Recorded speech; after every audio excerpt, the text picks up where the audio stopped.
தூத்துக்குடி மாவட்டம் வல்லநாட்டில் வீட்டை ஜப்தி செய்ய வந்தவர்கள் முன்னிலையில் விஷம் குடித்த நபர் உயிரிழந்தார்.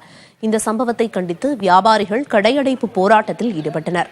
லாரி ஓட்டுநராக பணியாற்றி வந்த சங்கரன் தனியார் பைனான்ஸ் நிறுவனத்தில் தனது வீட்டை அடமானம் வைத்து 5 லட்சம் ரூபாய் கடன் பெற்றிருந்தார்.